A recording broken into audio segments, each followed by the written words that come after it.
السلام علیکم، میں محمد شعیب ایک نئی امپورٹنٹ ویڈیو کے ساتھ آپ سے مخاطب ہوں۔ اس سے پہلے ویڈیو میں ہم ہیڈ ماسٹر اور ہیڈ مسٹر کے جاب ڈسکرپشن کے کچھ اہم رسپانسبلٹیز کو ڈیٹیل کے ساتھ سمجھ چکے ہیں، اس لیے آج کی اس ویڈیو میں ہم مزید رسپانسبلٹیز کو ڈسکس کرنے کی کوشش کریں گے، اس لیے آپ سے ریکویسٹ ہے کہ ویڈیو کو آخر تک دیکھیے۔ ایک بات آپ یاد رکھیں کہ ہیڈ ماسٹر ہیڈ مسٹر کے لیے سب سے چیلنجنگ ٹاسک ہوتا ہے ان کے سپرویژن میں جتنے بھی ٹیچنگ اور نان ٹیچنگ سٹاف ہوتے ہیں ان سے ان کے جاب ڈسکرپشن کے مطابق کام لینا۔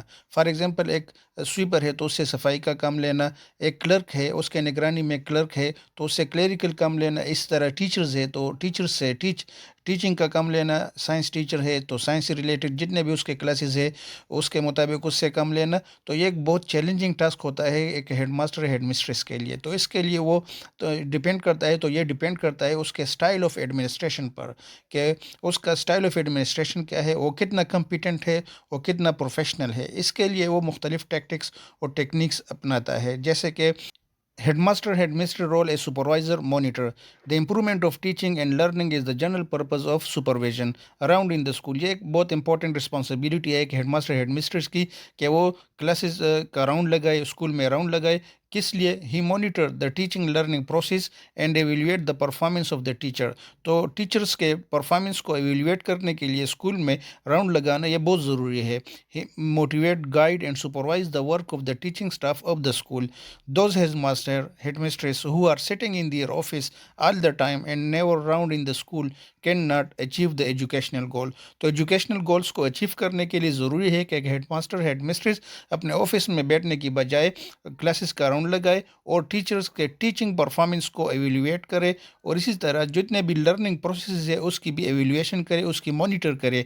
اسی طرح جب آپ اسکول میں راؤنڈ لگائیں گے تو آپ ٹیچرز کے ٹیچنگ پرفارمنس کی ایویلویشن کریں گے، assist teachers work performance through supervision so that teachers become aware of their weakness and strength, تاکہ ٹیچرز آگاہ ہو سکے جتنے بھی ان کے پروفیشنل سکلز میں ویکنیسز ہے تو اس سے بھی وہ آگاہ ہو جائے۔ اسی طرح اگر ان میں کوئی اسٹرینتھس ہے، اس کے ٹیچنگ اسکل کی کچھ اسٹرینتھس ہے تو اس سے بھی وہ آگاہ ہو جائے۔ Help teachers to improve their work performance based on constructive feedback mechanism. یہ ایک بہت امپورٹنٹ اسٹیپ ہے، اس کو آپ خوب میمورائز کر لیں کیونکہ انٹرویو میں آپ سے پوچھا جا سکتا ہے، تو یہ پوائنٹ آپ یاد رکھیں کہ help teachers to improve their work performance based on constructive feedback. اگر آپ سے پوچھا جائے کہ آپ ٹیچرز کے ٹیچنگ جو پروفیشنل سکلز ہے اس کو کس طرح آپ امپروو کریں گے، تو بحیثیت ایک ہیڈ ماسٹر آپ کنسٹرکٹیو فیڈ بیک میکینزم کے ذریعے آپ ان کی جو ٹیچنگ سکلز ہے اس میں امپرومنٹ لا سکتے ہیں۔ اسی طرح supervise in assessing the schools and identifying some of the school's most urgent needs for the quality control and assurance in classroom practices۔ تو یہ تمام تب پاسبل ہوگا جب آپ اسکول میں راؤنڈ لگائیں گے، اور زیادہ دیر تک آپ آفس میں بیٹھنے کی بجائے اگر آپ اسکول کا راؤنڈ لگائیں گے تو تب آپ ٹیچنگ لرننگ پروسیسز کی ایویلویشن کر سکیں گے، ٹیچرز کے پروفیشنل سکلز کی بھی ایویلویشن کر سکیں گے، اور اسی طرح جتنے بھی نیڈز ہوں گے اسکول میں اس کے ریلیٹڈ بھی جتنے بھی پرابلمز ہیں وہ بھی آپ کے سامنے آ سکیں گے۔ اسی طرح ہیڈ ماسٹر ہیڈ مسٹریس کی رسپانسبلٹیز میں ایک اہم رسپانسبلٹی ہے اسٹاف میٹنگ کو کنڈکٹ کرنا۔ Conduct staff meeting consultation with teachers بہت ضروری ہے کیونکہ یہ ٹیچنگ لرننگ پروسیس جو ہے یہ ایک ٹیم ورک ہے، اور ٹیم ورک میں آپ کے ساتھ ٹیچرز کی بھی ایک اہم رسپانسبلٹیز ہوتی ہے۔ اسی وجہ سے آپ اپنے ٹیچرز کے ساتھ کنسلٹیشن کریں گے ٹیچنگ لرننگ پروسیسز کے بارے میں۔ Encourage opportunities for communication between and Umang staff, students and parents through regular meetings. Conducting staff meeting to discuss goal and objectives as well as issues regarding student discipline or staff relationships. Providing guidance to teachers and other staff members regarding pedagogical methods, classroom management and curriculum planning. یہ بہت important point ہے، آپ یاد رکھیں اس کو۔ Providing guidance to teachers and other staff members regarding pedagogical methods, classroom management and curriculum planning. Have a weekly review meeting with teachers. Call a meeting of teachers before starting in any new activity like exams or games. Note, be polite and listen carefully. Always adopt a flexible approach. Encourage honesty and truth. Let the other explain their point of view. تو یہ آپ کے style of administration پر depend کرتا ہے۔ بحیثیت head master headmistress teachers کے رائے کا احترام کرے، اور اگر ٹیچرز کو ٹیچنگ میں کوئی پرابلم پیش آ رہی ہے تو ان کو سولو کرنے کی کوشش کرے، اور اگر ٹیچرز کے ٹیچنگ سکلز میں کوئی کمی ہو، کوئی کمزوری ہو، ویکنیسز ہے تو تمام گراؤنڈ ریئلٹیز کو سامنے رکھ کر ان کو امپروو کرنے کا انہیں مشورہ دے۔ کنڈکٹ PTC میٹنگ، یہ بھی ہیڈ ماسٹر ہیڈ مسٹرس کے جاب رسپانسبلٹیز میں سے ایک اہم رسپانسبلٹی ہے کہ وہ مہینے میں 1 یا 2 بار PTC میٹنگ کو کنڈکٹ کرے۔ جیسا کہ آپ جانتے ہیں کہ PTC پیرنٹ ٹیچر کونسل جو کمیونٹی پارٹیسپیشن کے لیے اسکول سطح پر 8 ممبرز پر مشتمل ایک کمیٹی بنائی جاتی ہے۔ ہیڈ ماسٹر اور ہیڈ مسٹرس کی رسپانسبلٹیز میں سے ایک اہم رسپانسبلٹی ہے collection and distribution of text books, یعنی ٹیکسٹ بکس کی کلیکشن اور پھر ان بکس کی ڈسٹریبیوشن امنگ دا اسٹوڈنٹس۔ اسی طرح جو بکس آپ نے کلیکٹ کیے ہیں اور ڈسٹریبیوٹ کیے ہیں ان کے پراپر ریکارڈ کو مینٹین کرنا، prepare demand of free text books. اسی طرح نئے سائل کے لیے جتنے بھی آپ کے پاس انرول اسٹوڈنٹس ہوتے ہیں ان کی بیس پر ان کے انرولمنٹ کی بیس پر آپ ایک ڈیمانڈ بنائیں گے اور اس کو پھر آپ نے سبمٹ کرنا ہے DO آفس میں۔ اسی طرح کو کریکولر ایکٹیویٹیز کو آرگنائز اور کوارڈینیٹ کرنا یہ بھی آپ کی رسپانسبلٹیز میں شامل ہوتا ہے۔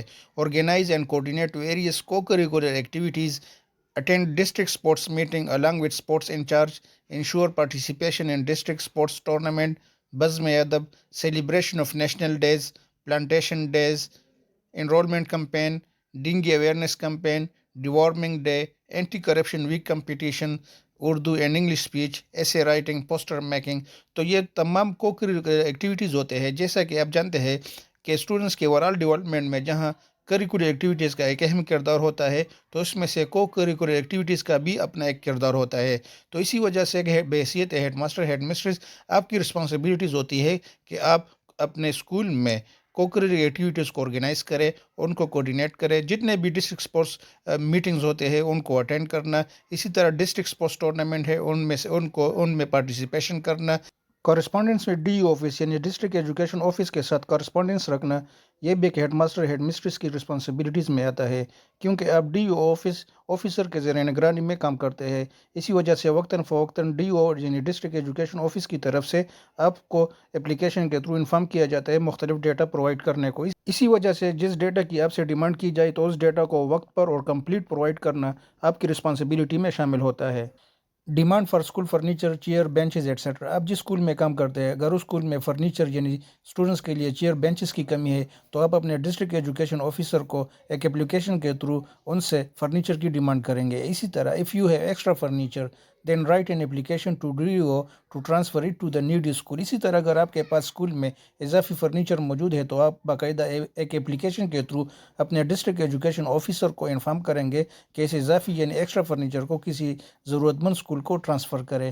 Forward cases of different types of leave, medical, ex Pakistan ان leaves etcetera of teaching and non teaching staff to the DO for approval. اسی طرح فار ایگزامپل ایک ٹیچر ہے وہ میڈیکل لیو کے لیے اس نے آپ کو اپلیکیشن دی 2 مہینوں کے لیے، 3 مہینوں کے لیے، تو آپ اس اپلیکیشن کو DO آفس فارورڈ کریں گے سینکشن کے لیے۔ اسی طرح ایکس پاکستان لیو بھی ہے، ان لیوز ایٹسیٹرا وغیرہ۔ یہ بھی آپ کی رسپانسبلٹی بنتی ہے کہ جب ڈسٹرکٹ ایجوکیشن آفس آپ سے اسٹاف اسٹیٹمنٹ کی ڈیمانڈ کرے، یعنی اسٹاف اسٹیٹمنٹ میں کیا ہوتا ہے، اس میں teaching staff, naan teaching staff اور ویکنٹ پوسٹ کی ڈیٹیل ہوتی ہے، تو اس کو آپ نے وقت پر پرووائڈ کرنا ہے۔ اسی طرح انرولمنٹ ڈیٹیل، بعض اوقات ڈسٹرکٹ ایجوکیشن آفس آپ سے انرولمنٹ ڈیٹیل کی ڈیمانڈ کرتا ہے۔ انرولمنٹ ڈیٹیل میں آپ تمام اسٹوڈنٹس کی جو انرول اسٹوڈنٹس ہیں آپ کے پاس کلاس وائز ان کی ڈیٹیل، ان کے انفارمیشن کو آپ نے ٹائملی پرووائڈ کرنا ہے۔ اسی طرح detail of board result, provide all these data on time, جیسے کہ میں پہلے ذکر کر چکا ہوں کہ آپ نے ان تمام ڈیمانڈڈ ڈیٹا کو ٹائملی پرووائڈ کرنا ہے اپنے ڈسٹرکٹ ایجوکیشن آفس کو۔ ہیومن ریسورس مینجمنٹ، یہ بھی ہیڈ ماسٹر کی رسپانسبلٹیز میں سے ایک اہم رسپانسبلٹی ہے۔ Make necessary entries in service book, جیسے کہ آپ جانتے ہیں کہ ہر ایک امپلائی کا ایک سروس بک ہوتا ہے اور اس سروس بک میں اس کے تمام سروس کی انفارمیشن ہوتی ہے، جیسے اس کے پرسنل انفارمیشن، اس کی ایجوکیشن انفارمیشن، جتنے انکریمنٹس اس کو لگتے ہیں ایئر وائز اس کی ڈیٹیل ہوتی ہے، اسی طرح اس کے سروس کی ویریفیکیشن ہوتی ہے۔ اس کے علاوہ اس کے جتنے بھی الاؤنسز ملتے ہیں اس کی ڈیٹیل، اس کی پوسٹ ٹرانسفر کی ڈیٹیل، اسی طرح اگر اس نے کوئی لیوز لی ہے، میڈیکل لیوز یا ارن لیوز، تو اس کی ڈیٹیل ہوتی ہے۔ تو یہ تمام انٹری سروس بک میں کرنا یہ آپ کی رسپانسبلٹی ہوتی ہے، اور اس ٹیچنگ اور نان ٹیچنگ اسٹاف کے سروس کو ویریفائی کرنا یہ بھی آپ کی رسپانسبلٹی میں شامل ہوتا ہے۔ Verify the service of teaching and non teaching staff. اسی طرح allow application and grant casual leave to the teaching and non teaching staff. For example ایک ٹیچر ہے، اس نے آپ کو اپلیکیشن لکھا لیو کے لیے، تو اس اپلیکیشن کو الاؤ کرنا یہ بھی آپ کی رسپانسبلٹی میں شامل ہوتا ہے۔ اس کے لیے ضروری یہ ہے کہ آپ کے پاس انفارمیشن ہو تمام لیوز کے بارے میں، جو رولز ریگولیشن کے مطابق آپ کے رسپانسبلٹی ہے لیوز، تو لیوز کی ڈیٹیل جیسے کیجول لیو، ارن لیوز ہے، ایکس پاکستان لیوز ہے، کتنے کیجول لیوز الاؤ ہے پر ڈے، کتنے ٹیچرز کیجول لیو پر ہو سکتے ہیں، تو اس تمام کی ڈیٹیل آپ کے پاس ہونی چاہیے۔ اسی طرح service certificate when demanded by the staff, کوئی ٹیچر یا نان ٹیچنگ اسٹاف آپ سے ڈیمانڈ کرے کہ sir kindly provide a service certificate, تو آپ باقاعدہ اس کو سروس سرٹیفکیٹ دیں گے اور اس کو ویریفائی بھی کریں گے۔ اسی طرح naan objection certificate for transfer, for example ایک ٹیچر ہے وہ ٹرانسفر کرنا چاہتا ہے، تو باقاعدہ وہ آپ کو ٹرانسفر کے لیے اپلیکیشن لکھے گا، پھر اس پر کو این او سی دینا، نان آبجیکشن سرٹیفکیٹ دینا، یہ بھی آپ کی رسپانسبلٹی میں شامل ہوتا ہے that we have no objection on his transfer. اسی طرح ایک اہم رسپانسبلٹی بحیثیت ہیڈ ماسٹر آپ کی بنتی ہے، وہ ہے assign duties through order book to teachers other than teaching for smooth running of school. جیسے کہ آپ جانتے ہیں کہ بہت ساری رسپانسبلٹی ہوتی ہے کہ ہیڈ ماسٹر ہیڈ مسٹرس پر، تو اسی وجہ سے وہ ان ڈیوٹیز کو، ان رسپانسبلٹیز کو ڈیوائڈ کرتے ہیں، اور جتنے بھی ٹیچرز ہوتے ہیں اس کے زیر نگرانی، تو ٹیچنگ کے علاوہ ان کو اضافی رسپانسبلٹیز بھی تھرو آرڈرز بک اسائن کرتے ہیں۔ اس میں سے کیا ہوتا ہے ایڈمیشن وڈرال انچارج، یعنی ایک ٹیچر کو آپ نے اضافی چارج دیا ایڈمیشن وڈرال رجسٹر کا، sports incharge, stock register incharge, examination incharge. تو اسی طرح جو رسپانسبلٹیز تھی آپ کی، جو ڈیوٹیز تھی آپ کی، آپ نے ان کو ڈیوائڈ کیا اور ہر ایک ٹیچر کو آپ نے ایک ڈیوٹی اسائن کیا، یعنی ان ڈیوٹیز کو آپ آرڈر بک کے تھرو ان کو اسائن کریں گے، باقاعدہ ان سے سائن بھی لیں گے۔ انٹرویو میں آپ سے پوچھا جا سکتا ہے کہ بہت ساری رسپانسبلٹی آپ کی ہے، تو آپ کس طرح مینیج کریں گے اسکول کے تمام جو ڈیلی بیس پر جو کام ہوتے ہیں وہ کس طرح مینیج کریں گے، تو آپ یہ کہہ سکتے ہیں کہ میں باقاعدہ ایڈمیشن وڈرال کے لیے اسپورٹس انچارج، اسٹاک رجسٹر، یہ تمام ڈیوٹیز میں اس ٹیچرز کو اسائن کروں گا۔ اسی طرح newly appointed teaching and non teaching staff, for example ایک نیا ٹیچر آپ کے اسکول میں آ جاتا ہے، اپوائنٹڈ ہو جاتا ہے، تو سب سے پہلے آپ کیا کام کریں گے، تو یہ بھی آپ سے انٹرویو میں پوچھا جا سکتا ہے کہ ایک نئے ٹیچر ہے وہ اسکول میں آ گیا، اب بحیثیت ہیڈ ماسٹر یا ہیڈ مسٹریس وہاں پر کام کرے، تو آپ سب سے پہلے کیا کام کریں گے، تو سب سے پہلے آپ اس کا جو اوریجنل اپوائنٹمنٹ لیٹر ہے اس کو چیک کریں گے۔ اسی طرح اس کا سی این آئی سی، اوریجنل میڈیکل سرٹیفکیٹ، اور پھر اس کے بعد اس کو آپ چارج دیں گے، give him charge and sign the charge report, جو چارج رپورٹ ہے اس کو بھی سائن کریں گے، اس کو ایک کاپی دیں گے چارج رپورٹ کی، ایک آپ کے پاس ہو جائے گی۔ رائٹ ہز ہر نیم ان اٹینڈنس رجسٹر، جو ٹیچر اٹینڈنس رجسٹر ہوتا ہے باقاعدہ اس میں اس کا نام، اس کا ڈیزگنیشن، اس کا موبائل نمبر، کانٹیکٹ نمبر، یہ آپ لکھ لیں گے۔ اسی طرح arrival date, time and sign ہے۔ اس کے بعد آپ کیا کریں گے، make personal file of newly appointed teacher, یہ بہت امپورٹنٹ ہے کہ باقاعدہ اس کی ایک پرسنل فائل آپ بنائیں گے، وہ بھی اپنے ساتھ رکھیں گے۔ اس پرسنل فائل میں کیا ہوگا، اس کا اوریجنل اپوائنٹمنٹ آرڈر، اس کی ایک کاپی ہوگی، اس طرح سی این آئی سی، اس کا میڈیکل سرٹیفکیٹ، اس کی ایک کاپی، چارج رپورٹ کی کاپی، اس طرح تمام جو ریلیونٹ انفارمیشن ہے اس کی ایک فائل فارم میں آپ اپنے ساتھ رکھیں گے۔ تو یہ بھی آپ سے انٹرویو میں پوچھا جا سکتا ہے کہ اگر کوئی ٹیچرز یا نان ٹیچنگ سٹاف اس نے چارج لیا، اپوائنٹ ہوا آپ کے اسکول میں، تو آپ کیا کیا سٹیپس اپنائیں گے۔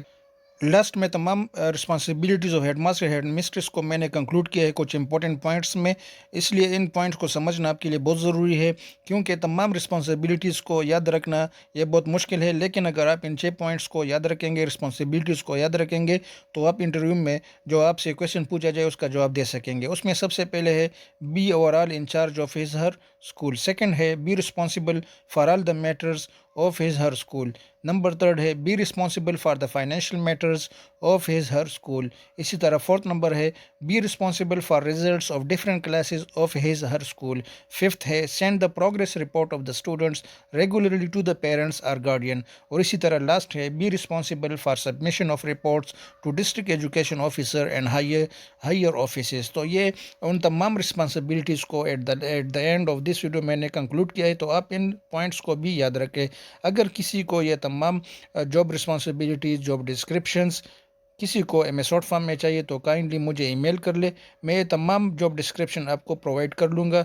اور اس طرح اگر آپ کے مائنڈ میں اس ریلیٹڈ کوئی بھی کویسچنز ہو تو کائنڈلی کمنٹ کر کے ضرور اپنا کویسچن پوچھا کریں۔